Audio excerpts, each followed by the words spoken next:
Hey Zombie Slayers, Jonathan here at Night Knowledge. I've been teaching new players how to play 7 Days to Die, and the part that I struggle with most is teaching them all about the skills.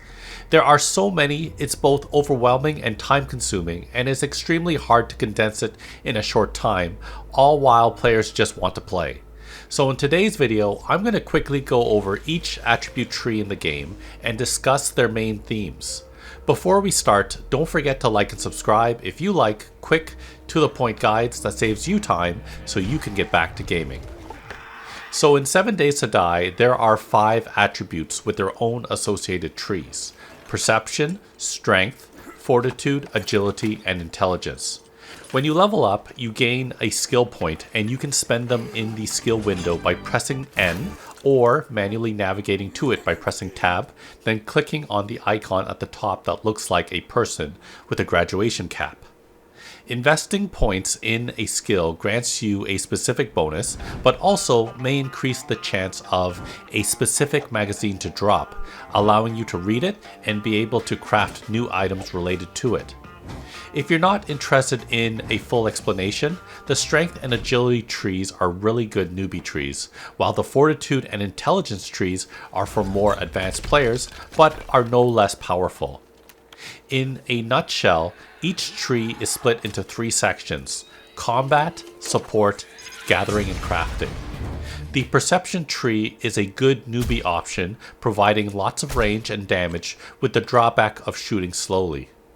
This tree has no damage mitigation skills, so players will need to learn how to keep the enemy at a distance and kite them. Both spears and rifles will have skills that can cause their attacks to bleed, and spears can be equipped with the burning shaft mod to both burn and bleed. Spears have a hidden stat also that allows them to do additional damage to armored Zeds, which are any Zeds that have helmets. While slow to reload, rifles are deceptively strong, being better in mid and end game where you can take out enemies before they even see you. The perception tree has the explosive weapons group, which isn't recommended until you're more advanced, primarily because it's expensive to craft ammo. All combat trees have a skill that increases the speed of the melee weapon. In the case of perception, it's called quick and perceptive. The support skills of the perception tree will essentially allow you to pick up mines, track animals, which is great for early game, and piercing more enemies with the black-tipped armor-piercing ammo. Each attribute tree has a mastery skill, which is only acquirable when you've invested at least 6 attribute points in it, but provide very strong thematic buffs. The perception mastery tree has some great gathering skills, and the rest increases your damage with the spear and rifle. The gathering skills make it easier and more lucrative to dig for treasure, which is not normally an activity that I enjoy, but even 1 point in it can make life easier for all players. The salvage operation skill is very good, making you faster and more efficient and being able to salvage quicker with the wrench, ratchet, or impact driver. Salvaging gives a ton of resources in the game for all sorts of crafting. Onto the strength tree, which is all about high close range damage using shotguns, clubs, and sledgehammers. These weapons deal knockdown, and the tree has a few good damage mitigation skills as well. The sledgehammer deals the most melee damage, but swings the slowest and uses up the most stamina per swing, requiring you to manage your skills wisely and be accurate and aim for headshots. An often overlooked melee weapon, the club, is actually quite good as an all-round weapon that can make use of a ton of different mods, allowing you to burn, bleed, and lower armor, all while using a middling amount of stamina. The shotgun is great for inaccurate shooters, dealing high damage, but normally shooting slowly. Make sure you're on the lookout for paper, as it is a required material for shotgun shells. The support skill of Pack Mule provides more storage space, faster on-person crafting, and gives the player a chance to ignore damage up to 25%. The strength mastery skills are pretty bad, applying to mining tools, which makes it for an interesting dwarf role-playing option, and only becoming useful at level 4 and 5, which gives additional offensive and defensive options for a strength weapon user. In terms of gathering skills in the strength tree, Miner 69er will allow you to mine faster. Mother Lode will have you gather more from ore nodes, which provides good synergy. And finally, Junk Miner will have you gather more from junk items. The Fortitude tree is a powerful, self-sufficient tanky tree that are for more advanced players, having the knuckle weapons and machine guns as their options. The knuckle weapons are quick, low damage, knockdown weapons that are stamina efficient. The machine gun does less damage than rifles, but still good damage and have some of the largest magazines. The Huntsman's support skill is great for early game, giving you more resources from when gathering from animals. All other skills in the Fortitude tree revolve around tankiness and survivability. Pain tolerance provides damage reduction. Siphoning skills heals you on kill. Healing factor provides passive regeneration. Iron gut does a ton of things, decreases dysentery chance, decreases food and water loss from stamina exertion, increases your ability to hold your breath underwater, and increases food buff duration. Cardio is really good at level 4 and 5, giving more stamina, which remember is not only good for fighting and running, but for gathering and harvesting as well. The Fortitude Mastery tree focuses on brawling and gives an extra 50 hit points at both level 4 and 5, meaning you'll essentially have double the hit points of other players. The Agility tree is about stealth, quickness, flexibility, and mobility. It has the largest selection of weapons and ammo types that includes bows, crossbows, knives, pistols, SMGs, and revolvers.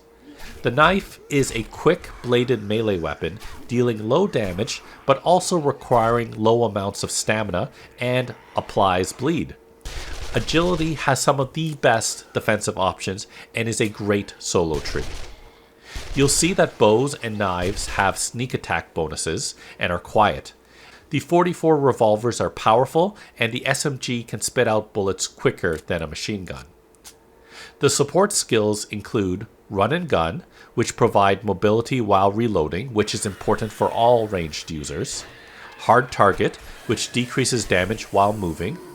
I often see new players standing while taking damage, so either learn to move while taking damage or don't take this skill. Parkour is the most valuable skill in the game, giving players the ability to escape enemies by jumping onto fences and roofs with ease or getting to places quicker. Almost every single playthrough that I've ever done includes getting level 4 parkour. The Agility Mastery tree is only good if you use guns, and only take the level 5 skill if you're going bows. The level 4 Spectre's Grace allows full damage deflection once every 60 seconds. The Agility tree doesn't have any crafting or gathering skills per se, but instead have some good solo skills. Hidden Strike provides bonus sneak damage, and From the Shadows, which improves your sneaking ability. Finally, the Intelligence tree is an advanced tree that only has one real equipable weapon, the Stun Baton. And while it does do less damage than most melee weapons, it's my go-to weapon in both solo and multiplayer. It charges up over time, and when triggered, will electrify the zombie, causing them to be stunned and take damage. There is a unique mod that you can get for it called the Stun Baton Repulsor that you can equip that causes the zombie to fly across the room when this triggers, making it an invaluable mod against hordes. Instead of a gun skill, the Intelligence tree gets robotics, which are placeable turrets that auto-attack if they have ammo or get close. These are more useful in Blood Moons, where you can plan and place them instead of having to relocate them frequently. The support skills improves your bartering, gives more rewards from quests, and can provide powerful passive bonuses to nearby party members. The crafting skills are really amazing. Physician gives you faster healing, gives you experience when using healing items, and has a special level 5 ability that gives a 10% insta-kill chance when using stun batons. Advanced engineering is very important for anyone that tends to the forge. Grease Monkey is all about vehicles, which is great for group play to craft vehicles for teammates. Finally, the Intellect Mastery Tree is absolutely amazing, providing bonuses when using vehicles. The level 2 Bookworm skill gives a 25% chance to find a magazine whenever you loot from anything, which means you could max out all your skills far faster than ever before. Coupled with Photogenic Memory gives you a 50% chance to gain 2 skill points whenever you read a magazine. And the level 4 and 5 skills will make your stun batons activate with each hit. We're close, but we're not done yet. There is a general tab to the right of intelligence which has some very important skills that every player needs to be aware of, including 3 different armor skills. I'd recommend checking out the link in the description below to take a look at all the armors, or maybe one of my latest guides that quickly recommends you certain armor sets based on your preferred playstyle. The main thing to know is that I've found, especially in the 2.0 release, that the armor crafting books tend to drop significantly less often than anything else.